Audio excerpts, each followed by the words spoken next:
Hello everyone. So let's start off with the meta principles first. Again, these meta principles, these are the overarching principles. They're the basis of many principles. They're basically meta means outside or beyond. So they are beyond principles. They give the principles their base, so to say. So let's start off with the first meta principle. Principles are all and there are no principles. That sounds like a very funny principle, right? Or meta principle. How can principles be all but there be no principles? So, what I basically mean is that principles are all encompassing. So, they're, they include basically everything. So, by principles, I include goals, I include heuristics, I include the classical term used principles in many chess books, rules, adages, quotes, etc. All of these are included under the header of principles in this book.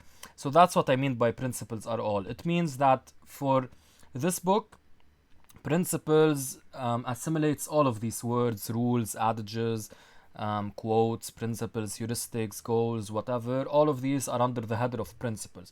This is just to simplify and to not use too many terms. So that's what I mean by principles are all. So they're all included under the header of principles. And of course, there are no principles. What do I mean by that? I have to mention a very important caveat. This is a work on chess principles, of course, but principles are only a guide, right? You don't like when you play a chess game, you know that a good knight versus a bad bishop is a good thing to have, right? But you can't always get there, and the process of getting there is a difficult matter.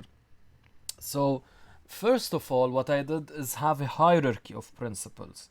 For example, that example of good knight versus bad bishop, that's not such an important principle because it doesn't always apply. There aren't that many situations always that arise good knight versus bad bishop. But for example, develop your pieces, a principle in the opening, that's a very important principle. So I have this grading system that you will get to know as we explore the later principles. Of course, in the meta principles, there are no grading because these meta principles are all very important. So I have a section on the importance of a principle in later sections, not in the meta principles section, because the meta principles section, these principles are all like these are the basis of the principles. So of course, there's no hierarchy of importance for the meta principles. And so that's basically why there are no principles in a sense, because at some point even the strongest of principles can be broken because of the concrete tactical nature of the game. Not just tactical, but the concrete nature of the game. So principles are only a guide. We will talk later about analysis, evaluation, and visualization, board vision. These are skills used in chess, and these make principles more real. So a theoretical principle is, as I said, good knight versus bad bishop. Let's give you another example. A knight on the rim is dim. So you know that a knight on the rim is dim, but perhaps in the specific situation it could be good because there's a tactic at the end. Or in the other situation, it could be bad because it won't be able to reach that square, while if it were in the center, it would be able to reach that square. So that's why principles are a guide. They tell you that in general, this is something that you shouldn't do or you should do. And you use your concrete ability, your skills, visualization, and all of that that we'll later talk about. Use this ability to be able to know when to apply the principle and when not to.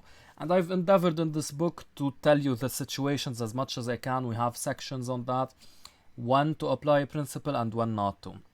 So I've done as much as possible to make this an easier task on you.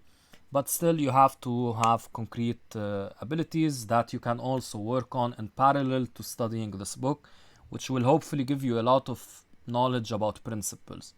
So that's why I mean there are no principles, and principles are all because they're all encompassing. So that's it for the first video on meta principles. And yeah, so basically I only have an explanation of reasoning section in this video, because that's it. I'm just going to talk about this. And the second meta principles, and the second meta principle, we have more sections and there are some fun games that I would like you to see. With that, take care, guys.